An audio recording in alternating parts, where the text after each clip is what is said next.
cut all that out. Oh, they'll find an intro part in there somewhere. I've noticed that the thing, intro crap.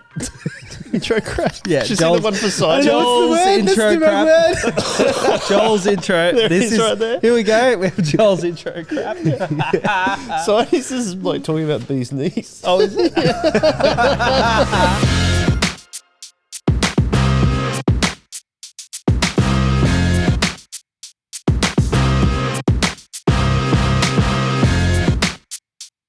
Welcome back to the Chip Lunch Podcast. Here I am. Yes, I got Braden to laugh again. I thought you had an accent. You were doing an accent. Welcome back. I don't even know what accent that is. What happened to Joel? Just how many accents can we do? Welcome back.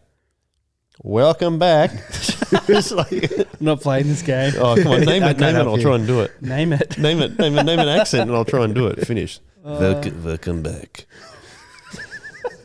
What was that? Just evil. No, I was trying to get finished. Finish. You didn't get that. Welcome back. No, that's a bit more Swedish. No, you No, disagree? no. No, Can't help you. Sorry. That's the dulcet tones of Josh. Yeah. Here he is. Welcome, mate. Thank you. Thanks for coming on. You were planning to come on before week away, but unfortunately sickness got in the way. And a couple of weeks before that, same thing, lost my voice. You remember that? Oh, yeah. That's right. I have a habit. What a journey Sorry. we've had. Does that happen often, losing No. your voice? Oh. Just when you ask me to come on podcast. Just when you ask. I felt so bad. I was like, I'm getting consistent at this. Yeah. Well, made consistency it. is a good trait. How are you going? I'm good. I was saying, I have a voice, Yeah. which is nice. I have So- a voice. Sounds like the start of a musical. Yeah. I have a voice. You can tell that I'm not feeling sick anymore. No. Braden's like, Yeah, cool. I'm in pain because I dislocated my shoulder. Shoulder dislocation Yeah. notwithstanding. Good job. Yes. You going okay? Yes. All good. Okay, good. Next time. Right. Pulling up okay after week away. Mm. Of course. Yeah. Yeah. Do you love it? Christian camping's my jam. Oh, Yeah. okay. So if I can do more of it. Like I was on leave from my job at my job, giving them back the money that they were giving me. So I was It's a circle of life. Yeah. That's cool. Yes, I've had 2 weekaways in a row ruined by illness somehow. It's been very frustrating because I really wanted to spend lots of time with lots of people and I didn't end up doing that. But we're alive and we're okay, so thanks for checking. No problem. Shall we start with the first question Yes. for Josh? Yes. Braden, oh, you're doing accents now. Goodness me. Would you like to ask the first? Would you like to ask? Would you So like I to? was just thinking this the dude from The Simpsons where it's like, yes. You know that dude. Oh, I had a stroke. Okay. Yeah, that dude. Braden, Yes. would you like to ask the first question? This isn't going to get old at all. I am old. Josh, how do you like your hot chips? I was trying to think of this.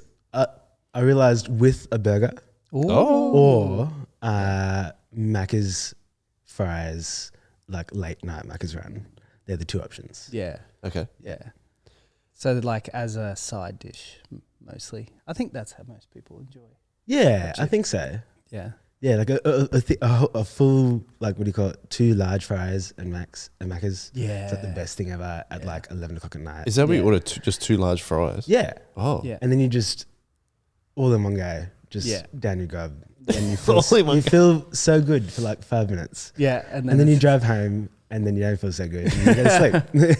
Yeah, And then I you go think to there's that golden hour with McDonald's, isn't it? Yeah. Post 11 o'clock at night, it's just Yeah. like, oh, so good. Until you wake up the next morning and then you're like, oh. Yeah. I immediately regret my decision. Because I was thinking, like, especially like listening to other podcasts, like, I'm not someone that will go and get like fish and chips, chips on the side, like big thing of chips. Like as a meal. Yeah. So it's always with something, usually, otherwise Macca's. Yeah. Can you enter the debate on salt? Well, in both of those contexts, you only have one option. So normal salt. Oh, please name I it. guess. Yes. Plain salt. Yeah. So is chicken like, salt what can you go to the moves- pub and ask for chicken salt? I don't think you can. Yeah. I've never tried. That's a fair point. Is Yeah. chicken salt what moves it from a side dish to a main meal? I think that's a discussion we've had with Ethan before, Ooh. is that chicken salt on hot chips could just be a meal on its own. Yeah, about that. Because I wouldn't not have chicken salt on my chips, Yeah. but it just never comes with it. 'Cause it's not an Yeah, option. yeah. Yeah. But like if I did go and get fish and chips, I would get chicken salt. So it Yeah. really depends on the setting. Oh, chicken salt and fish and chips. Oh, Yeah, yeah, gosh, That's a totally. travesty. Really? Yeah. Oh, wow. Okay. No good, man. Well, I'll get a burger with you then. We can only go and get Whereas burgers. I feel like the Macca's chips are pretty light on, like they're not, I wouldn't call them super salty. Really? No. I feel like I'm getting them for the salt. Yeah, but I Yeah. wouldn't say they're like on the saltier end of a chip. I don't know. That's true. Yeah. That's interesting. I think they're pretty salty. Yeah. Something that you're saying, like the two different things, makes me think about is that the different way that you eat the chips, right? So, like, if you're eating chips with burger, it's like one or two at a time because obviously they're thicker. But with, like you're saying, with the Macca's fries, Oh, it's like a you're whole handful. Yeah, And you just squish like- it. and you're like, because it's "Go." long, you just like Yeah. go in. Yeah. There's Yeah, a no one real eats art one to it. Macca's chip at a No, time. it doesn't It's like work. you punch- No, you can't. Yeah. Well, you I think you start with one and then you realize that doesn't work Yeah. because salt Yeah. and your body now craves it all of a sudden. Yes. Just like- Straight for it. Are you having any sauce with your Macca's chips? No. Just straight up. Well, because I'm probably driving. yeah, totally. Yeah, And sauce. that sounds like a bad idea. Yeah. You can eat. Yeah, you can eat probably Macca's chips because you can stand them up. But if you add sauce, Yeah, that's That's- not happening. That's a whole nother thing. that's playing with fire. yeah. I remember we bought like a sauce holder for attachment for Rob's car because That's he's a such a thing? fan of chicken nuggets. And the first time we set it up, like it's like one of those. It's like a phone holder that like clips into your air conditioning. The vent. It Vent. didn't fall into the And vent, it, did it? yeah, we clipped it on and we put the sauce in. He started driving it immediately. Just went Oh no, that's so So- crap. Amazon for you, but it was very. And then funny. you got to clean it all Yeah. up too. Oh no. Get That back reminds on- me when I was a kid and I was playing in my dad's car and he's a builder, so he had like bolts and things. Right. And I was kind of hanging them out of the vents. Yeah. So I was like, oh, this is fun. And then it fell in and then I just didn't tell anyone, so it's still there today. You still have the same car. Yeah. It's just like big bolts that are just in his air conditioner. I don't know if he knows. This will be his way of finding out. but- I feel like one day, like he just like turns on the air conditioner at full bore. And it's like Yeah. it's a way of assassinating it. Whoops, sorry, Dad. Wow, that's pretty crazy. Yeah, tell all podcast. Yeah. All right, next question. Are you ready? Yeah. Next question. Oh wow, I'll do a different. What? Give me an accent and I'll do it. Try it. Irish. The next question. What was that? I need Was some that time. Mario? Need some time to work on it. Hang on. Then select your player. Yeah. Hang on. What's Theatre to tour? Oh, you got that? You got leprechaun? Yeah. The next question. I see. I can do it. I can do Irish. The next. Give me another different one. That's too hard. You just start impersonating Conor McGregor, and then I get there. It's like, do your hands hurt? Do your hands hurt, when Josh? it gets cold. Josh, you know what the Josh. next question is? How did you come to the faith? How did you become a Christian, Josh? Yeah, see, there you see, go. I knew I could do it. Good question. Not well I asked. didn't think you were going to ask. For me, I was blessed to kind of never know a time in my life where kind of God wasn't who he said he was. There were certainly parts of my life, especially like in high school, where I didn't want him as like my king, but he was always who he said he was. Like I grew up in what I would call like a part Christian family. Mum and her side of the family, so Nan and Pop, kind of grew up at church, and then like dad's side of the family didn't really, and like they exposed to church and those kind of things, but certainly grew up under my parents or mum's and my grandparents' faith. So like always went to church, always did kids ministry and youth group and all those things. So yeah, kind of was blessed from the moment I was born to always know God, as he said he was in the Bible. So that's really cool. Yeah. Something that people that often have grown up in Christian households have been exposed to Christianity from a very early age. They said that like there's a moment where they had to take on their faith themselves. Do you know if there was there a point like that for you? I definitely year 10. Yeah. Do Yeah. you know what caused that? Yeah, I think we jumped all the way to the end. Oh, sorry. We can go back. You can if you want. Yeah, let's go back. Do you want to hear how we got there? Yeah. How did you get there? Well, for me, I think, because I grew up in church, like I went to St. Luke's Miranda where my brother and Nan and Papa and Mum still go, which is kind of cool. And grew up in kids ministry, and like I have very vivid memories of like even like, what do you call it? Like play group, preschool group on a Sunday, of like specific leaders each and every week, you know, sharing the gospel with us as kids. And I think especially growing up in youth group, and then having, you know, core leaders that were following us the whole way through. Like I think I had three or four leaders that kind of were our year group's main leaders the whole way through for 6 years of high school. So kind of having them kind of speaking into our lives each and every week,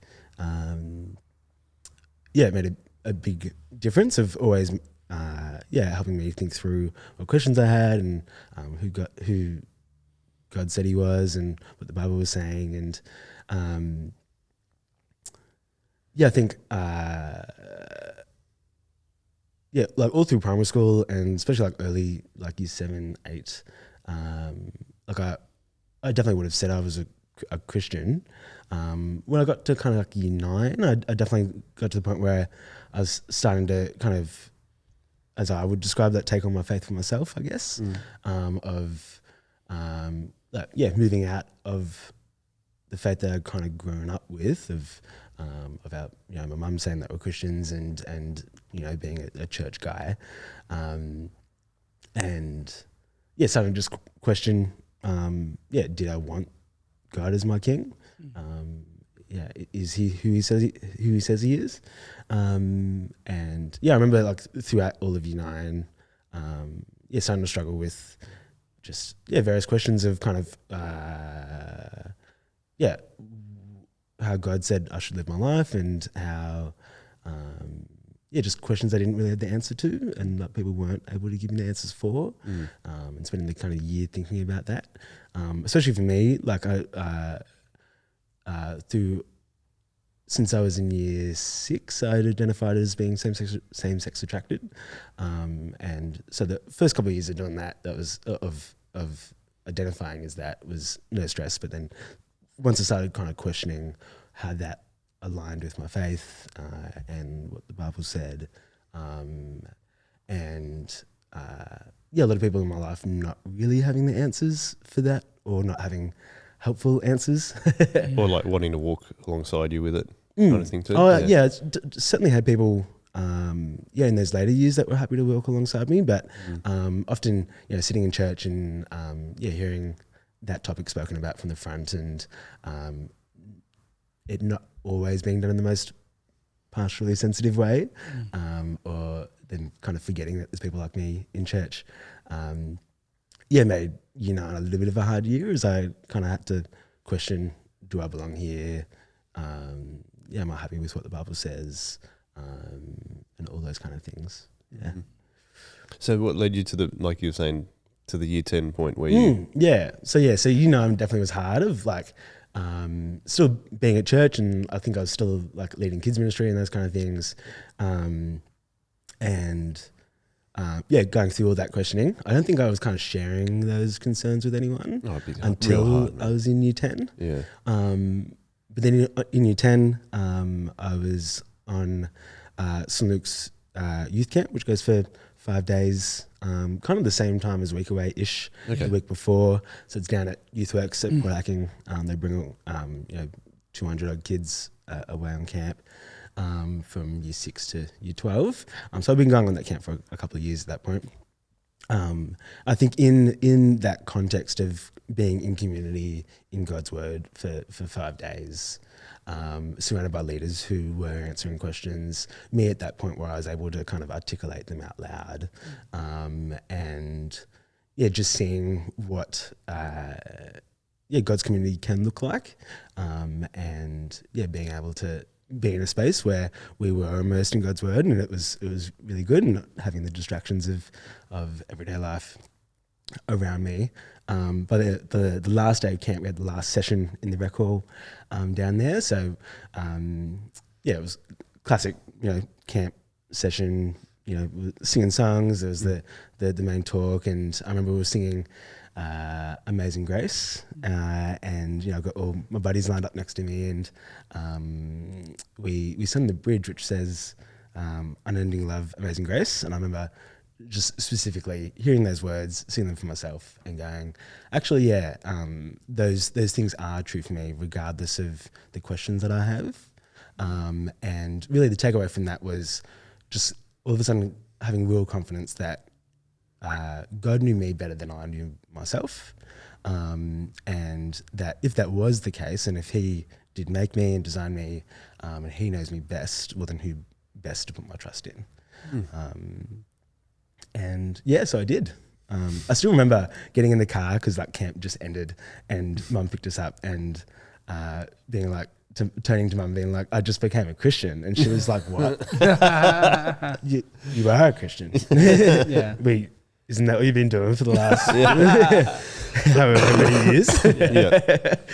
And not really being able to have an answer to that. But yeah, certainly from that point onwards, it's been a bit of a roller coaster journey since then. But always having that confidence that God knows me best. So why not? From that moment when you said, like you told your mum you're a Christian, like that time on camp, what do you think was different about you, or how did you think differently because of that? Yeah.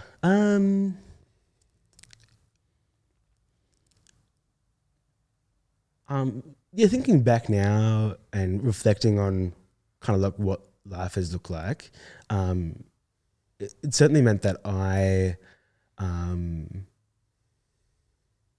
have always tried to put God first in the decisions I've made. Like a lot of people that would know me would know that the jobs I've chosen or the way I've chosen to spend years of my life, I've always hopefully looked like that.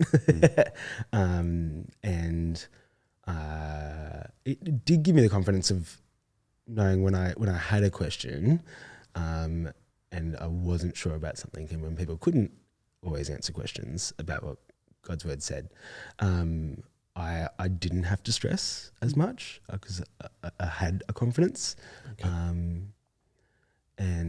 I think having that meant that I could go forward being a Christian without ever being concerned that I wasn't or anything like that. Yeah, it's interesting, isn't it, when people make it at different times in their life, but you make that decision and go, "Oh no, I am God's." Yeah, and that changes your whole perspective on everything. Like you still, like even now, you still got unhealthy, sinful patterns, but you still, as long as you build on that, like you keep building on that confidence, you can continually go, I am God's and I can be taken care of. And I know I'm taken care of thanks to Jesus. Like, so I understand what you're saying. The question I was going to ask was, though, you said that there was a number of questions that you had around that time. Do you want to share what some of those were for you? Me, and like there's still questions I still struggle with today. Like it was certainly around what God was saying about someone who was same-sex attracted and what that kind of looks like living as a Christian in the church. It's certainly a lonely thing is probably the way I describe it. Like I don't know of anyone else, at least in my close circles, or people that I know of that shares the same experience as me, at least in my current life. If I think back to previous years in different churches, I've only known of one or two other people that have been confident enough to share their story with me. So it's always felt very much like I've had to go at it alone a little bit. Of course, with people around me who do love and support me, but kind of not having someone who had a shared experience with it has always been a bit hard. But kind of thinking through.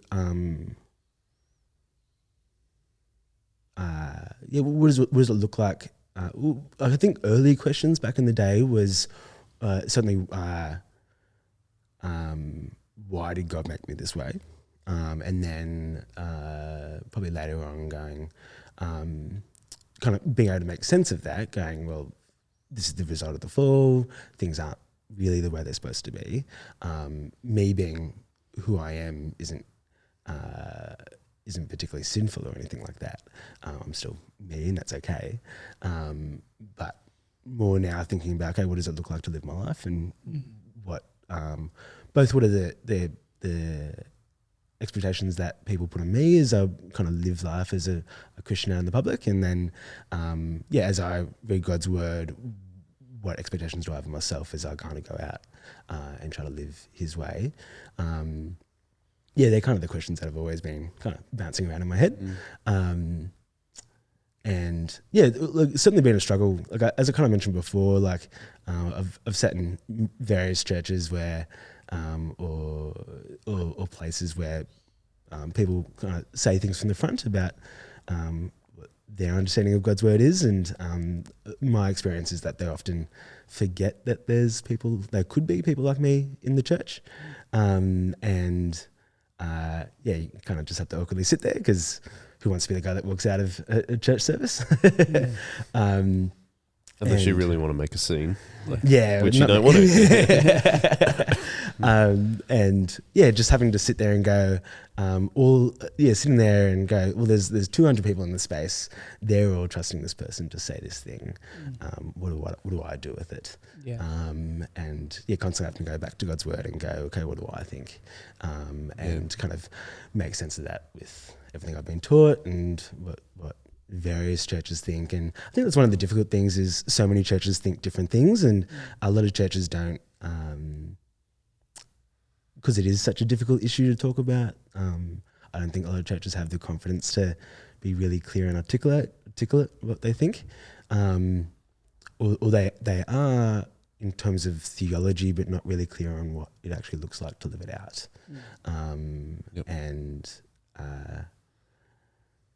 Certainly now, like I know, like one of the struggles on my mind is if the church is calling someone to live their life a certain way, if they're calling someone not to live their life a certain way, what are they actually calling that person to? Yeah. How should they live their life instead? And a lot of churches do the one, but not the other. Yeah. And forget to talk about those things. So, that's at least where I've ended up in 2024 of thinking about, okay, what does this look like? I think I'm pretty confident about what my life shouldn't look like as a Christian, but now what should it look like is probably where I'm at now. Yeah. I love how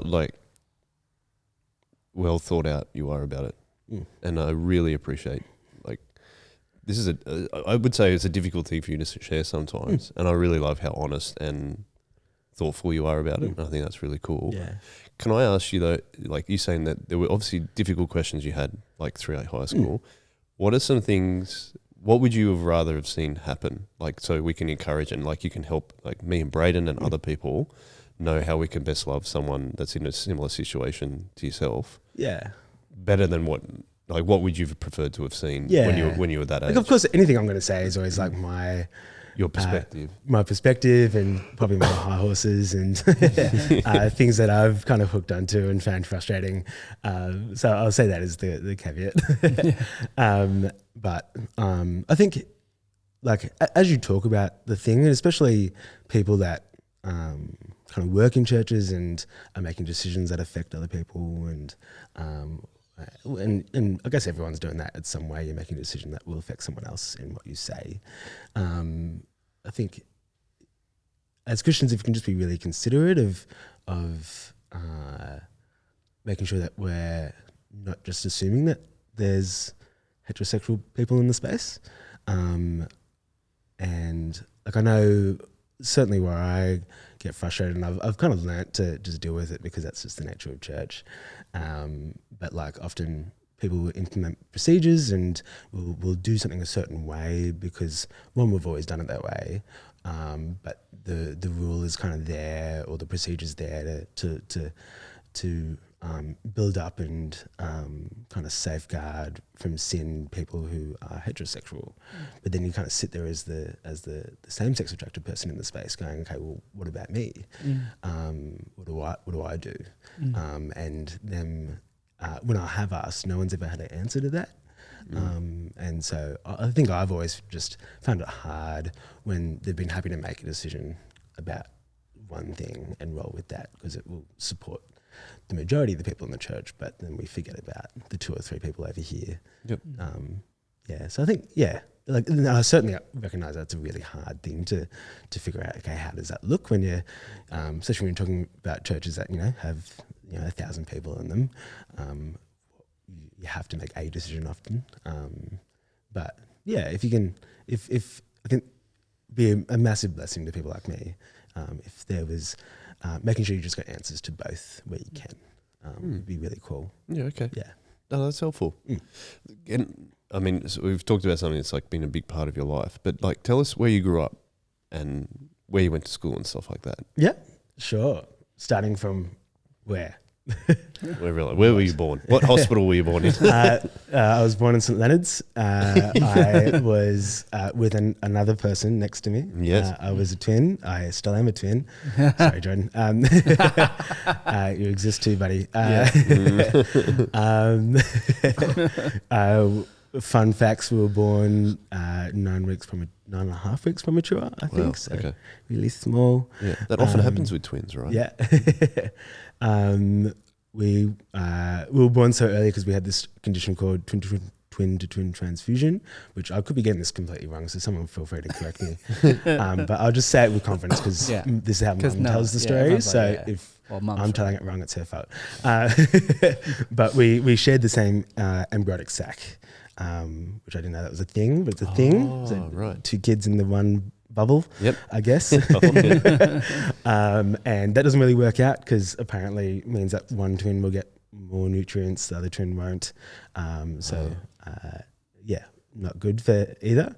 So they decided to get us out nice and early. Certainly, Mum and Dad have described that as not knowing if we're gonna make it or anything like that. It was very touch and go. I've seen photos of us like just tiny little humans, but we're still here, which is cool. Jordan certainly was the one that was less healthy before we were born. Now he's fine now. I'm the one that has all the issues. I've got the scars on my head and the hearing aids in my ears and all the other things. So it was a payback, I guess. Yeah, right. Yeah. What's it like? Like I've asked Brayden before. What's it like for you? What's your experience growing up as a twin? My experience, well, of course, I don't know any different. Because I don't have any other siblings. But I think the best way to describe it is, and kind of contrasting it with what I've heard of other people's answers when I say what it's like, what was it like not to have a twin or just a regular sibling? Is I've always had someone the same age and stage as me. So we can go do the thing together. And so there was never really until like only the last few years where our lives have looked different. So I'm talking like probably 2 years out of high school. Up until then, we've always done everything together. We're like in school the same church, schools, the same churches, same youth groups. We roughly did the same kind of sports. Most of the time we had the same friendship groups. And even just small things like let's go to Macca's. We were doing it together. And so you always just had a buddy to go with, which is kind of cool. And like whatever you were experiencing, they were experiencing too. So it made it really easy to talk about things and just go have fun together and be like, not having to think about if I had a sibling that was a couple of years younger than me, I don't have to think, can they do the thing that I want to go do? I just, Jordan, do you want to go play some golf? Okay, let's go. Do you want to go for a drive? Do you want to fly to Hobart? Okay, let's go. Oh, really? Do you want to go hiking now? Okay, let's go. Things like that. Yeah, that's cool. I think it's something I've really enjoyed. Yeah, that's cool. So you're born in St Leonard's. Did you live in that area? No, that was my understanding is that's the hospital that could deal with that. Yes, I think condition the best. That's what I think Dan Renee's girls were born there too, possibly. I might be completely wrong with that. But so did you live in the Shire? Yep, kind of. Oh. Our life was always split between Oatley and the Shire. So I would describe myself as a Shire kid, like, you know, did school and church and everything here, but we lived, we were always going back and forth between living at my grandparents' place in Gummy Bay and then living in a place in Oatley. Oh. What was the reason between the two places? Mum and Dad can't save money.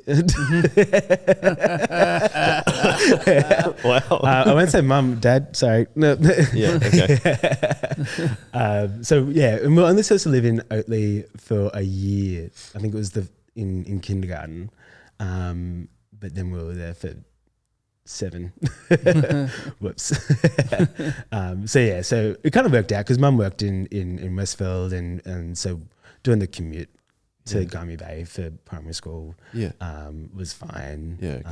And then like our grandparents were in Gummy Bay too, so doing it was never hard for anyone. Okay. And then we moved back to Nan and Pop's in year 7, and then I think it was year 7 or year 8, somewhere there. We moved to Grace Point where we are still. So Oh, okay. yeah, Right, cool. yeah. So we kind of have gone back. Now let's go forward to kind of finishing high school. What was your ideas around finishing school and what? Finishing school? And any thoughts around it? Yeah, throughout, always as a kid, like from, you know, mid primary school, I always knew that I wanted to work outside, which is kind of where that started. So for me, in primary school, if you asked me then, I would have said I wanted to be a zookeeper. And because that's outside, right? There's animals and trees and things. So I remember like in high school, early years, doing like zookeeper for the day, and like there's like a career expo at Taronga Zoo that you can go to, and doing those things. So I did all that, thinking that might be where I want to go. But then I became a Christian at a youth camp and thought, oh, this is kind of cool. This works. And that thought was on my mind for a couple of years because that was, of course, year 10. And then one of my youth leaders, so Marnie, worked at YouthWorks as a Christian outdoor educator, so running all the activities for Christian camps, school groups and things. He was one of our youth group leaders, so he was always talking about his stories of doing that. And so when it was starting to be late high school, figuring out, okay, what is next, I realised, I can do that at a youth camp and work outside, and the two kind of fit really well together. So I had planned to start the YouthWorks Outdoor Ministry Traineeship, nice and long thing, straight out of school. So, you know, that would have started the end of year 12. But then my brother signed up to do YouthWorks Year 13, so their gap year program. And I went along to the open day night things with him, and I was like, oh, this is pretty cool. I have to do this as well. Right. Otherwise I'm going to miss out because I'm just going to hear him talk about this for a whole year. So I'm going to join him. And there was another year of just being twins together. So I did YouthWorks Year 13 out of school. And was that the same year as Ethan? Yeah. So Ethan was in it too? Ethan and Jono and James. And oh, really? Wow. From Sully's. Oh, cool. And Megan now too. She was in my group. Yeah. Right. And now Sully's people. Harriet. Yes. Yep. Cool shows. Mm-hmm. Yeah, we know a lot of you. Yeah. Well, a lot of people that you probably didn't know to begin with, and then now you know. Yeah. Quite well. And yeah. So, year 13, like I remember Ethan's podcast, he was telling us how he loved it. He thought it was awesome. Yeah. Do you think the same thing? Loved it. Yeah. It probably helped that Jordan was there because we got to do twin vibes doing a pretty cool thing for the year. Like I still have memories of like if you've listened to Ethan's podcast, it would talk about how you stay overnight. So you go on campus at Loftus, stay overnight, do another day on campus, and then work at church, usually 2 days a week, and then work and rest outside of that. And all the boys stayed in one room, and then Jordan and I had our own room. So it was just like like being a kid the whole way through. But why did you do that? Because we like to sleep. Oh. The boys did not. Oh, great. Right. So that was nice. But yeah, Youth 13 was fantastic. I think like one of my favorite things was, especially in the last couple of years of high school, was doing ministry at church. So we were doing heaps of kids ministry at the time in the last couple of years of high school, like even to the point where we were logging all of our volunteer hours, and we got the highest award in the state for for volunteering. And I remember talking through, I think, who was it? Someone important from the government congratulated us for the award of like, I can't believe you've done this much volunteering. Really great time to share your testimony of like, hey, it's for church too. Because Jesus. But then talking about, we did like a couple of 1,000 hours of volunteering for a church, and then just being like, what the heck? And all the other people that were getting awards for volunteering, we were just like, we did like an hour a week, and you guys are doing like 3 days a week and doing school. Probably a reason I didn't do very well at school, but that's okay. Jesus. Yeah, so like Youth 13 meant that I got to kind of deep dive into working at church 2 days a week, and I think when I last counted, we did like 9 ministries, which is mad. I remember feeling so bad because you were talking to the guys that were also doing Youth 13. They'd be like, "Oh, I'm really struggling with doing this ministry." I'm like, "Oh, what's the ministry? How many ministries are you doing?" And they're like, "I'm just doing this one thing." I'm like, I'm doing 9. I need to shut up now. That was always awkward. But yeah, it was really fantastic to kind of like come alongside the paid staff at church, and yeah, really have a year to just do church really well, which is really cool. And yeah, like I think Ethan shared like just how awesome it is to have a whole cohort of people around you that are kind of thinking about, okay, what does it look like to be Christians for the rest of our lives, wherever we find ourselves, whether or not like Jordan works in IT and I work doing hospitality at a campsite, and Ethan's a youth minister now. No matter where you find yourself, like what does it look like to put Jesus first? So to spend a whole year thinking like that kind of really set us up well, and like really kept building well on the just the walk I had before that of being brought up under God's word. So it was really cool. Yeah. It sounds like you had a good time. It was great. Yeah, I still remember trying to convince people to do Youth 13. Yeah, and they'd be like, "Nah, I'll just go to uni." And then like we'll be talking about it, and halfway through the year, they'd be like, "Oh, we should have done Youth 13." I'm like, "I told you, you didn't listen to me." Told you guys. Yeah, right. Yeah. So it sets you up obviously to think about what you're doing afterwards, and in terms of ministry and stuff like that. So did you feel set up, ready to go, what you wanted to do after that? Yeah, so I already had, at that point I had YouthWorks outdoor ministry traineeship locked in. Yeah. So that was always the go.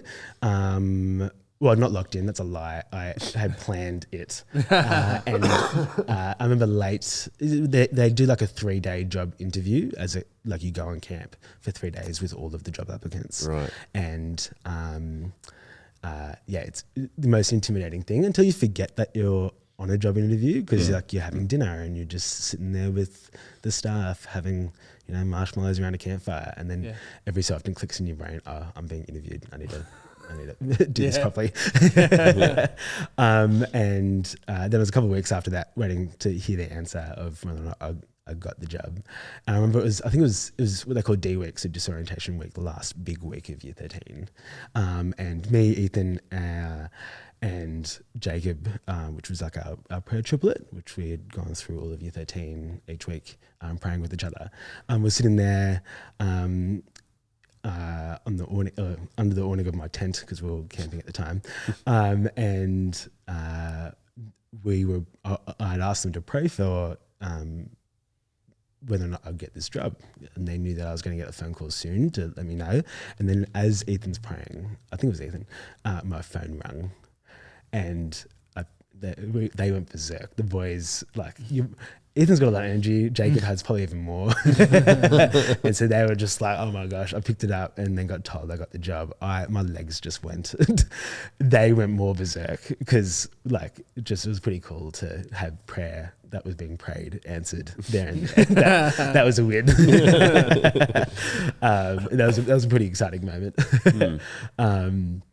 And yeah, so then got to do the 18-month traineeship at YouthWorks, and certainly set me up well.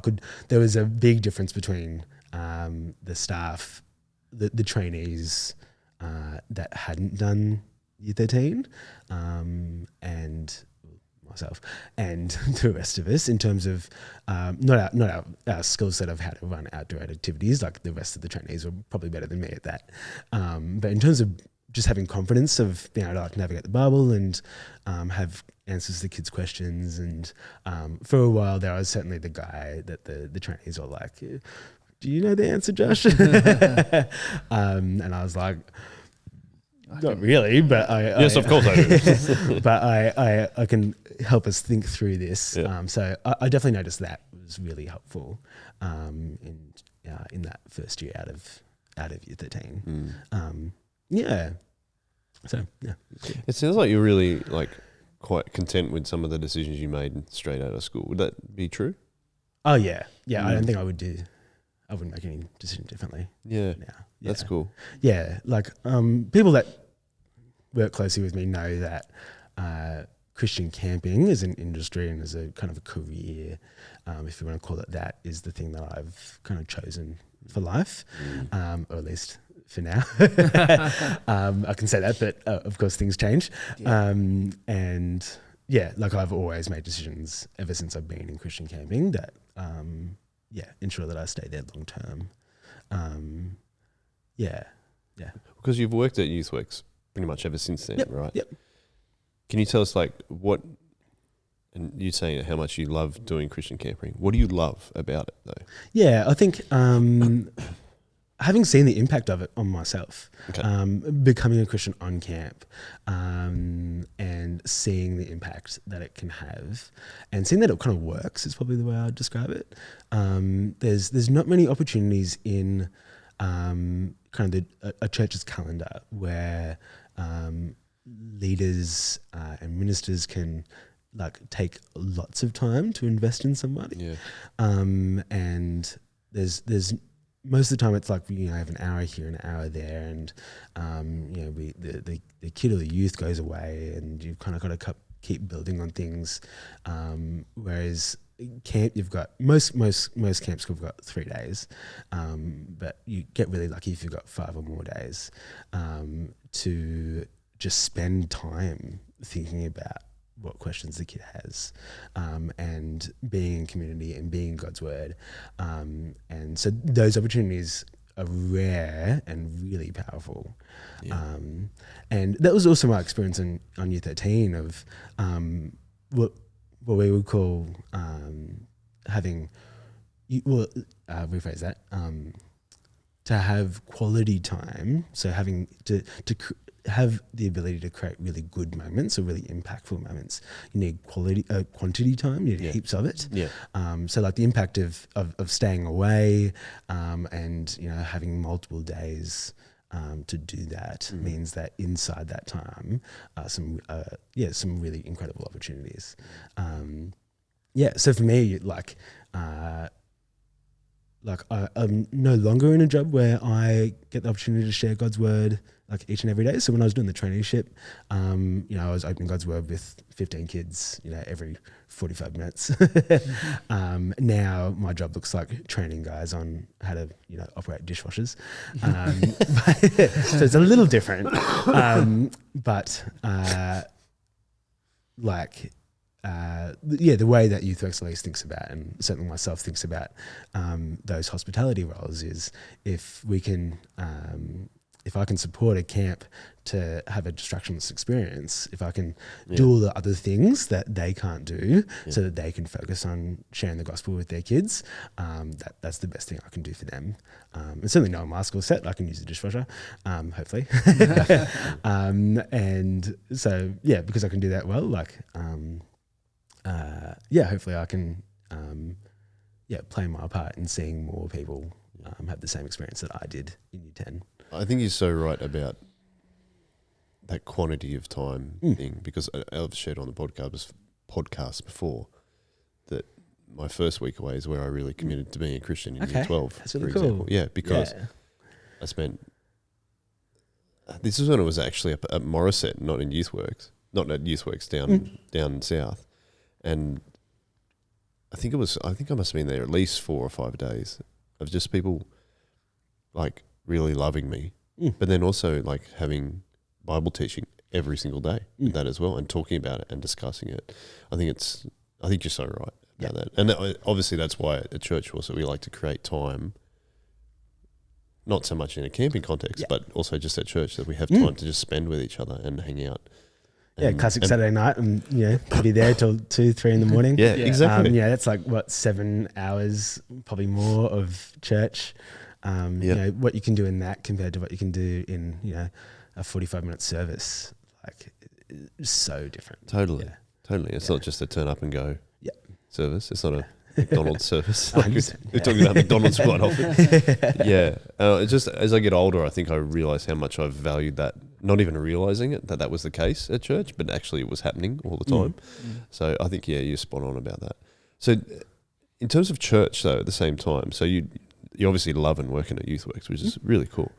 In terms of church, are you leading youth group or in any ministry at the same time? Just around that Year 13. Yeah, so Year 13. So prior to Year 13, so when I was in high school, we were doing kids ministry. What did we do? We did Sunday. What am I talking about? In high school, we did Sunday church. So Sunday mornings we led kids ministry. We had a plant church service inside Miranda North Public School. Yep.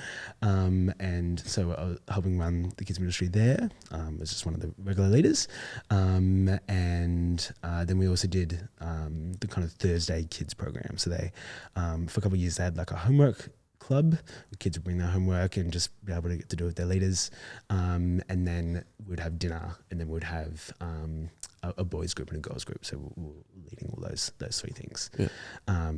Plus we did like tech ministry and those kind of things on the side as well. Oh, okay. Yeah.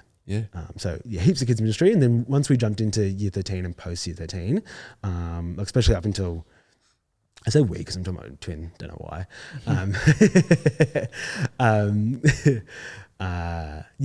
Up until about COVID, I started leading a lot of those programs, from a leadership perspective.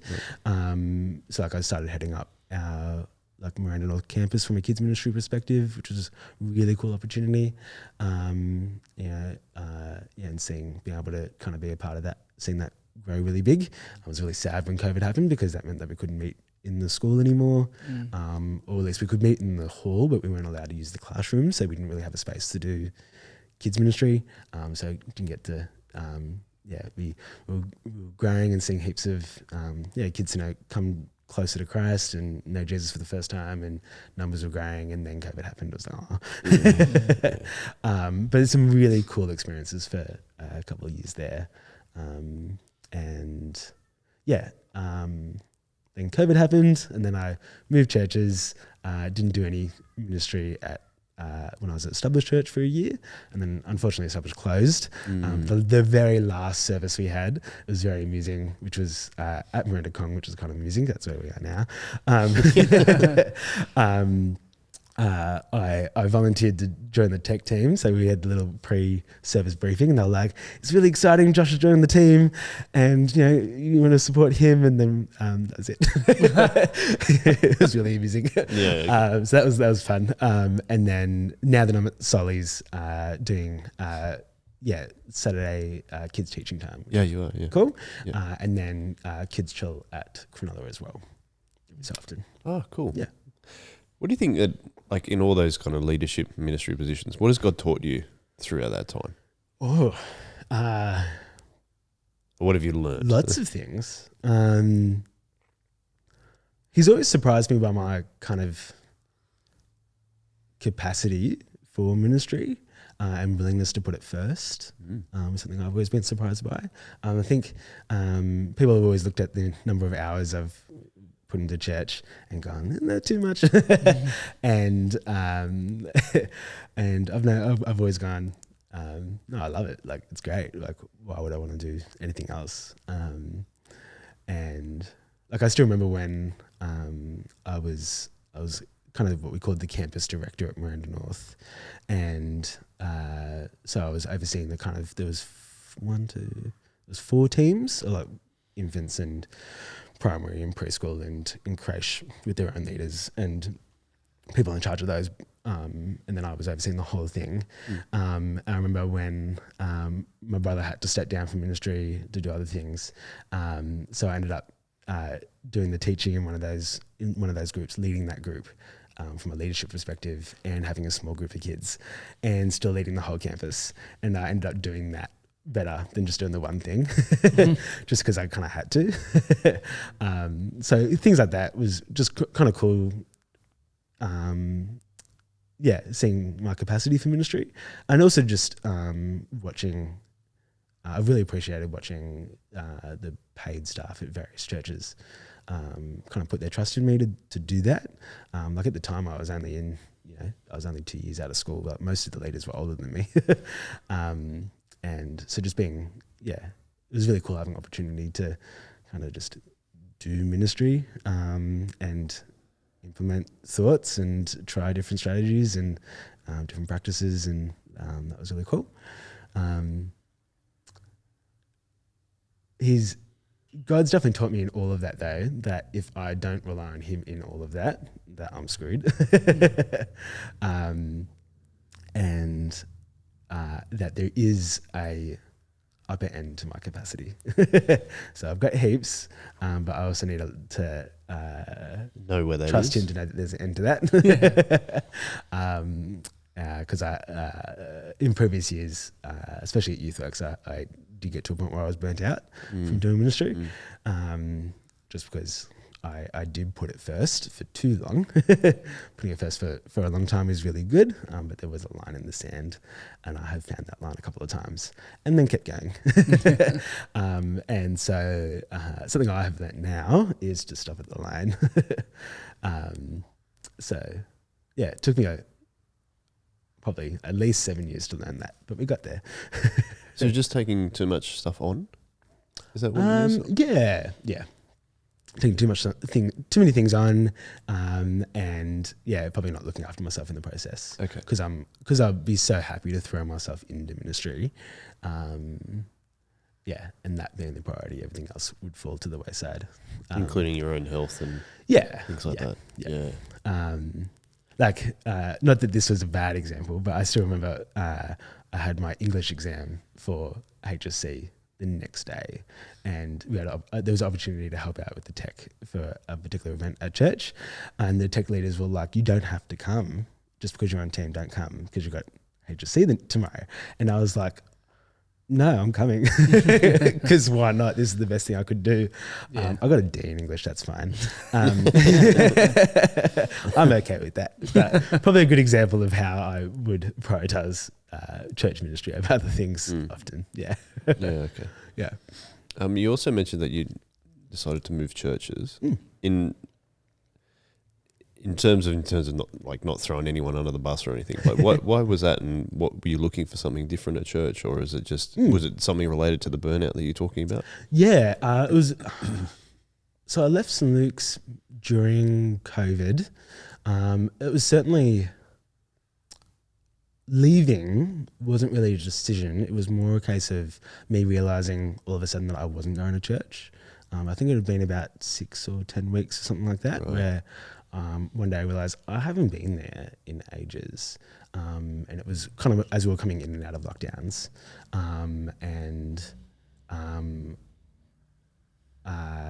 Realizing there's definitely not a chance I'll be able to go back to St. Luke's, and thus the only real option was moving churches, and thankfully found I already had a couple of times I had known of and visited Establish, was able to settle in there really quickly. So Establish Church was, I did no ministry for a year, like in a church context. It was just a year of learning to do church and learn to do community and to feel safe in community again for a year. So yeah, like I have said to a couple of people, like I don't think I would, like I think my walk as a Christian now would look very different without that year at Establish. Like I think I would still call myself a Christian, but whether or not I would be a Christian who goes to church or have the confidence to walk back into a church, I don't think I would have without it. So I'm really thankful for it. Really sad that it closed, but yeah, it's had a massive impact to make sure that I'm still able to do church, and I've done a lot of it since. So that's really cool. Yeah, Seems to me a couple of things in your life. Just talking about just sometimes taking too many things on and knowing when it's the right time to stop and those kind of things. Where do you think? Do you have any idea where you think that comes from? Of like, just I've taken too much on here.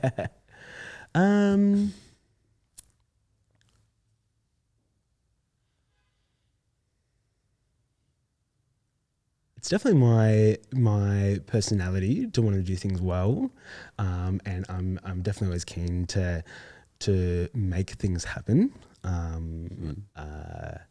Can see that. And so like policies and procedures and systems are my thing. That's why I'm in the job I am today at YouthWorks. And kind of coming alongside people and being able to resource them to do ministry is what I'm often find myself doing and really keen on doing. And because there's no real end to that. So I think because of that, I take on too much. Because where do you stop? So like if you don't know where the end is, but you just keep wanting to do a good job, it just keeps going and going and going. Yeah, I wouldn't call it a perfectionist thing, but there's just heaps of opportunities to. It's just not done yet, kind of thing. Yeah, ministry is never done, and we could always do things better to have more impact or to make things easier for a team or. Build up a certain ministry in a certain way. I'm certainly one that will take those opportunities when they come. You got to say no at some point. There's also something to be said in terms of like leadership above you, knowing that that's like your tendency to do that and to like just to work with you. Yeah, I think that was one of the hard things at St. Luke's is I was reporting to a bunch of different ministers, and a couple of them were really good at that, and were really good at helping me pick ministries where I wouldn't end up in that position. And also the moment I would say to them, actually, I've reached my line, being able to confidently say, yep, you're all good, you can step out for a bit. And being really thankful for that. I think especially those COVID years, which was a few of them. A couple of other ministers, I didn't have that same experience.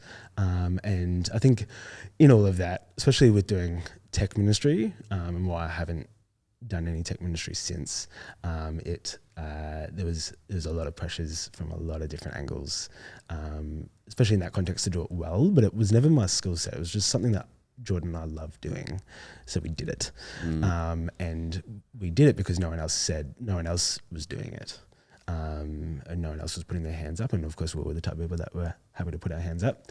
But unfortunately, in that process, I certainly got burnt out. And it was the only way of really doing church as well. Yeah. And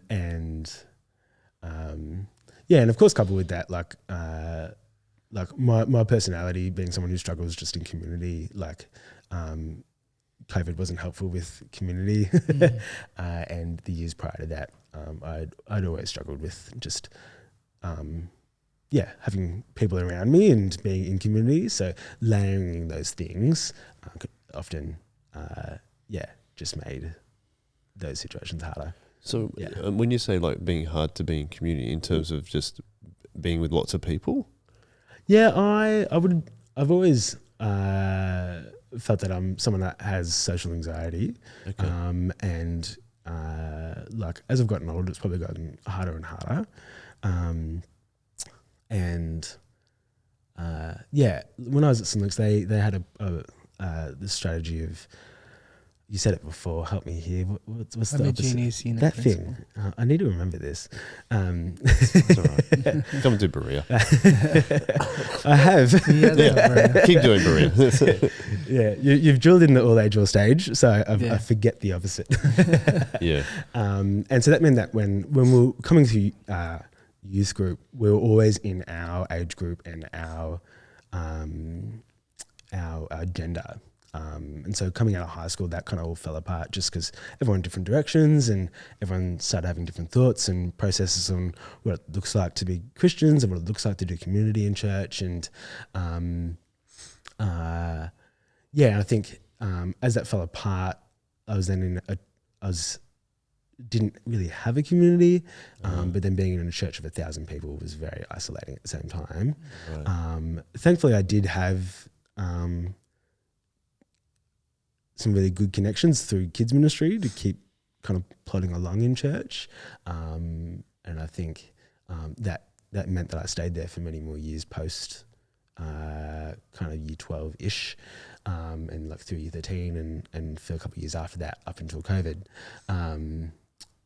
But yeah, certainly struggled with community through all of that. Yeah. Okay. Well, I'm sorry if I've ever contributed to that. So then what ended up leading you to come into Soul Revival?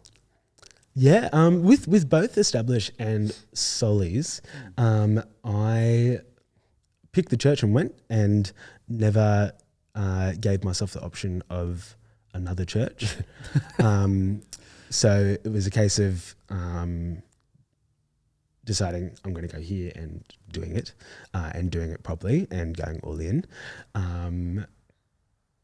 I made that decision knowing that because I struggle with doing community, if I try to dip my toe in a bunch of different churches, it'll just be, I won't like it because I'll feel uncomfortable because of people being people, and I'll back out, and that means I won't engage well with the church. So I just would pull up my socks and find some energy somewhere amongst all of the social anxiety and just go do it. The reason it happened in that order was really simply Solis was too loud. And Establish was quiet.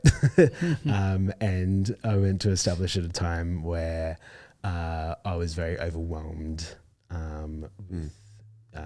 with community and with ministry and with pretty much all the things. So for me, it was a year of kind of just doing church and doing that properly. Yeah. And so the noise was the chaoticness of Solis, which I love now, wasn't something that I was ready for then. But then after a year of doing church at Establish, I was ready to go. Like I was refreshed and energized, right, and ready to start serving soon. And kind of, I certainly didn't want to dwell on the fact that my church was closed. I was keen to jump in and do church again. And so Solis was definitely great at that point of let's go. Yeah, that's cool. Yeah, I remember chatting to you. I can't remember. It was like might have been a few weeks after you came, or I could be getting that wrong. Yeah. Oh, this guy's cool. He's excited. We can have a conversation. I was terrified because you're a person. And there was 200 people in that room, and I had to talk to them. I didn't see that. I didn't see that on the outside from you, though. That's probably why I'm saying that. I have learnt to hide it. Yeah. And sometimes it shows if you look really closely. But at the same time, I was petrified, but I was also really keen. I could see some really good things that I was really on board with and keen to join in on. So, yeah. Yeah. Sorry, Brandon, I've been hogging the questions. Anything that You can talk too, buddy. Yeah. Oh, no. I've just been enjoying listening. Oh. You could just listen to the podcast. Yeah, how did you actually hear about Solis then? Was it just through Eth and Year 13? Like, you seemed like you had those two choices. I'm like wondering where those two choices come from. How did I hear about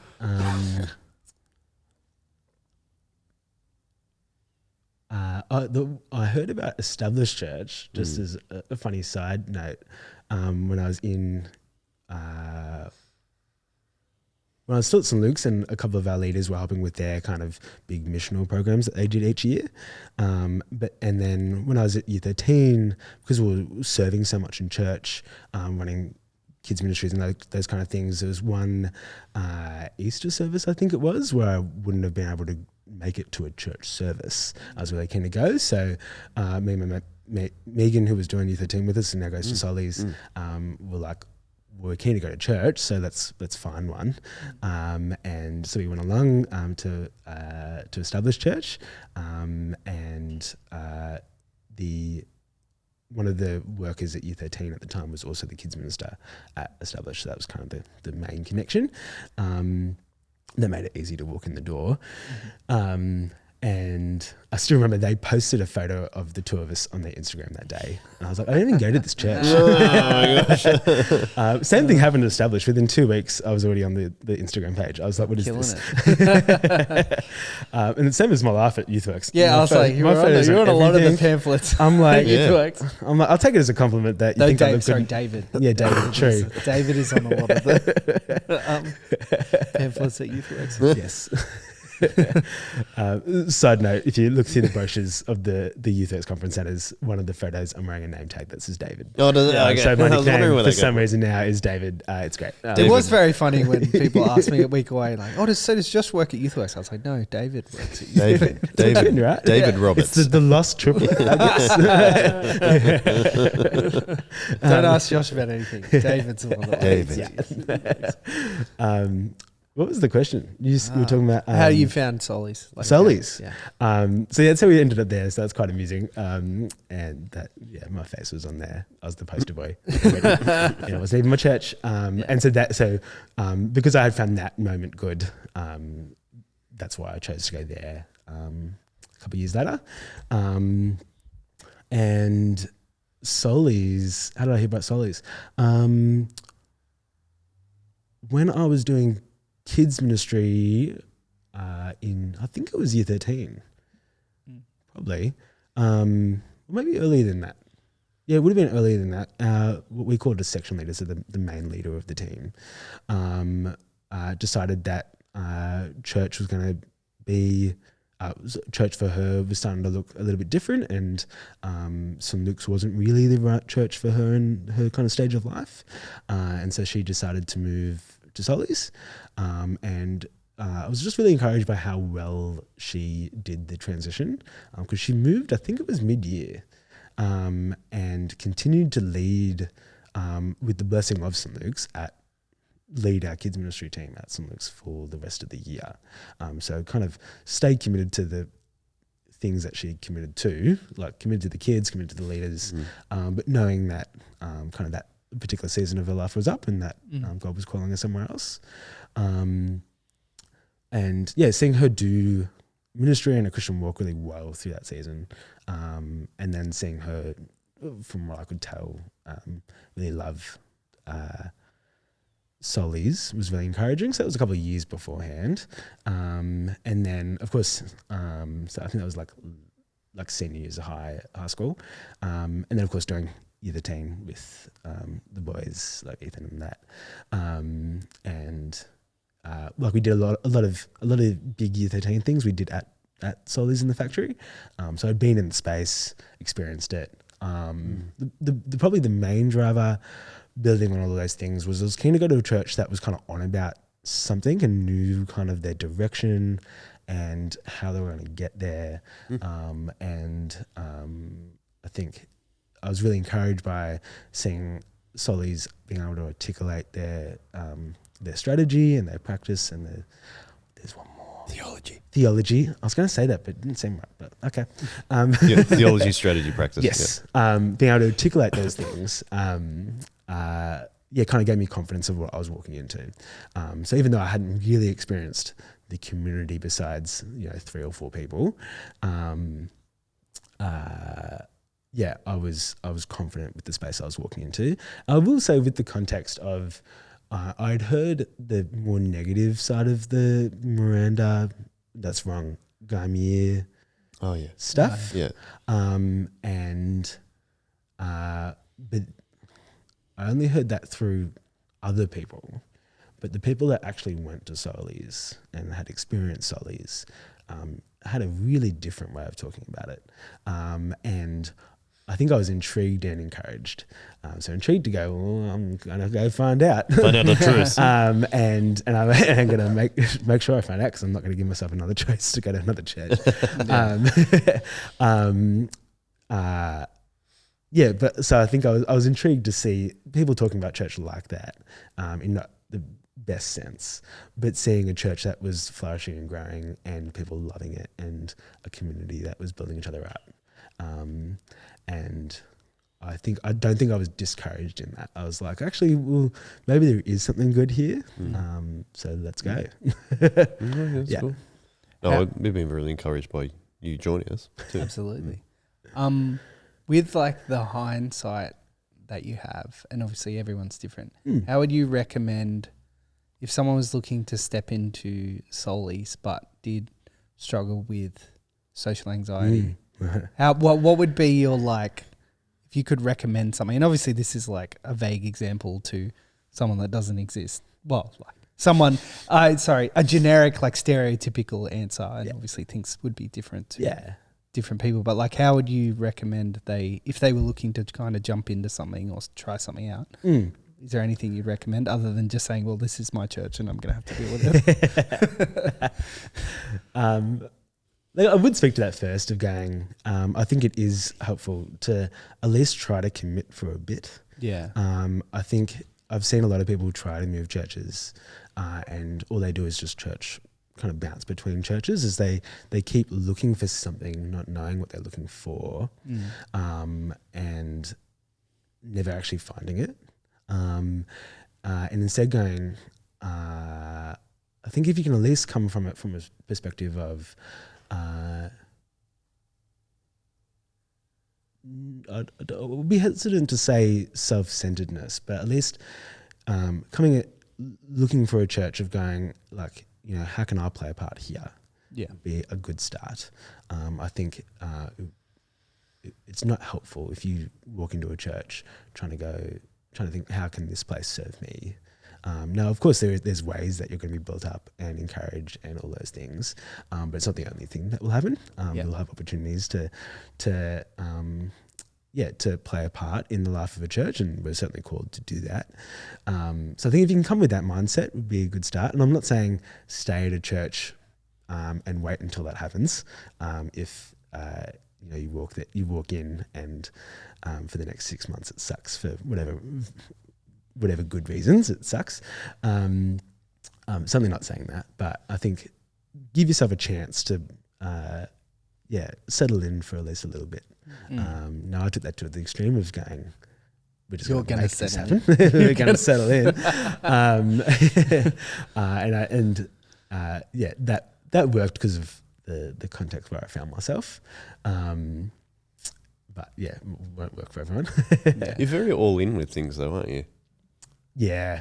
Do you do that just to get over anything that you're concerned about? It's both a case of I am really lazy, so if I am going to do something, I am going to do it. Okay. Because I don't do many things, but I do the few things in a big way. Yep. Yeah. Probably how I describe myself. So that's certainly a reflection of that. And definitely I go all in because I know that if I don't, I'll get nervous and anxious and back out. Okay. So the two working together mean I approach life a certain way. Yeah. Action is a good antidote to anxiety. Yeah. I speak from experience. Yes. Yeah. Yeah. I didn't really answer your question though, of like someone yes. who was anxious and struggled with the idea of Just go all in, bro. That's yeah. I think especially in the Soulies context, I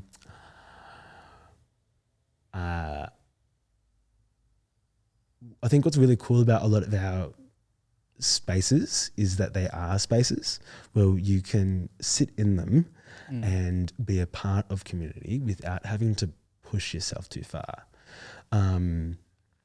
Like for example, you can do kids show without having to teach. You can just play basketball with a kid without having the pressure of being up the front. You can find one friend to sit with at dinner, so that it's not terrifying to walk into a space of 200 people and try to do that. You can come to late night on a Saturday night and sit there and just listen if you want. You don't have to talk to the 40 people in a circle. There's ways of doing church that doesn't throw you in the deep end, but still means that you're there and participating and able to benefit from the joy that is. And you can take your time finding home and get to the point where you go, this is home now. All right, so now what does it look like to go deeper in that? I think it would be my encouragement. No, I like that. That's cool. Like still being present, still being committed. Yeah. You don't have to go all in. Yes. Yeah. I think, and people have said this to me, like of going, you turn up to things. Yeah. If the thing is on, go to it. And I think that's half the scariness. Like you don't have to, as I was saying before, you don't have to go all in on the thing that you're going to, but just go to the thing. Join the Bible study, go to church. If there's something else happening in the week, go to the thing.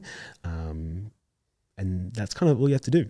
If that takes you, a month, or if that takes you a year of just going, that's a good start. And like I think back, and that was definitely my experience at Established Church. I was just going, and that meant that I'm still doing church today. But you went every week. That's the thing, though. Like pretty much every week, right? Yeah. Final question. Ooh, it's that time. Looking back over your life so far, what do you know now that you would like to tell your younger Christian self? Yeah. Keep going back to the reason why you become a Christian in the first place. So that story of what I shared about of becoming a Christian on camp in Year 10, of having the confidence that God made me and He knows me better than I know myself. And because of that, you can trust Him to know what's best for me. Keep going back to that when I've got doubts and when I've got struggles and when I'm not sure about how to live my life or how to do church, or when I'm not sure about what the Bible says about something. Know that God loves me and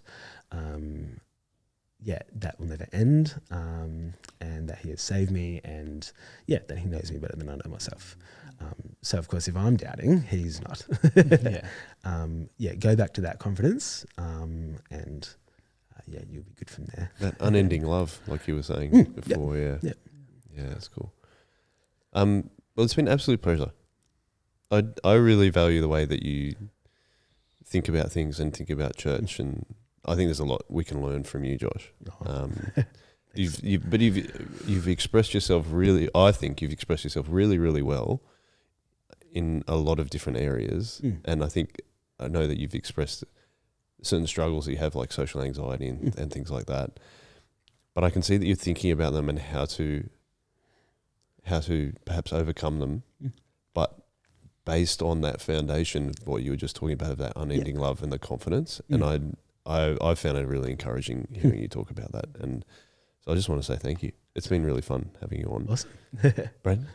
Oh, I think I echo everything Joel said, and also just the that consistency aspect. Like I hadn't hung out a lot with you. I think especially over January where we did where we were hanging out over summer. Oh, Soul Revival Summer. Soul Revival.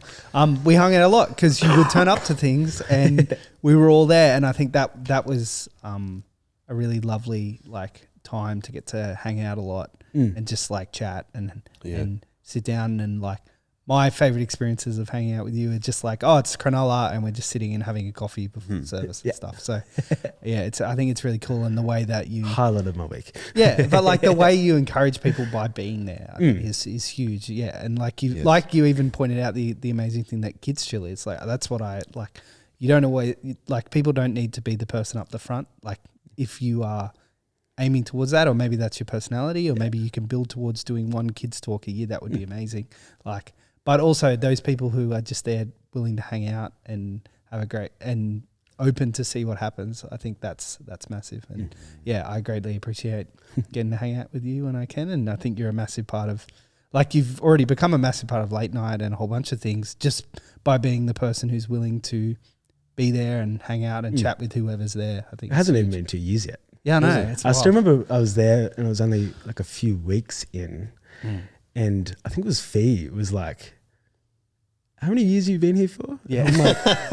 I'm since last month. That's surprising for Fee. The joke she was last week away was Josh has been here for years. Josh has been here longer than I have. What are you talking about? You were here when we a pack. What are you doing? I think that's a great example. And you brought up the commitment, Braden. It's a great example of how much you are showing up. And I think there's a lot that we can learn from you doing that. All of us. Is that if you commit to something and you say you're going to do it, be there. Just be there. Don't have to do anything. Or if you say you're going to be on Kids Chill, be there and just do Kids Chill. There's a huge amount of benefit and community benefit in doing that. And I think that's what I really, really appreciate about you two, is that it feels like you've been here way longer because of that. Yeah, it was only March last year, so not that long ago. Right. That's awesome. And a testament to your commitment as well, a testament to the way that you say, God is there. He'll get me through this. And if you're having issues with social anxiety and you're still turning up, what a great witness. I think that's an amazing witness to how God is transforming you. Yeah. So thanks, bro. It's really cool. Love it. Thank you. Well, thank you for everyone that's listening or watching. This has been Ship Lunch, stories of people, Jesus changes everything in people's lives. You've just heard one from Josh. So thank you very much, man. Thank you. We always finish with a one way though. So let's do that. One way. One way. Left hand.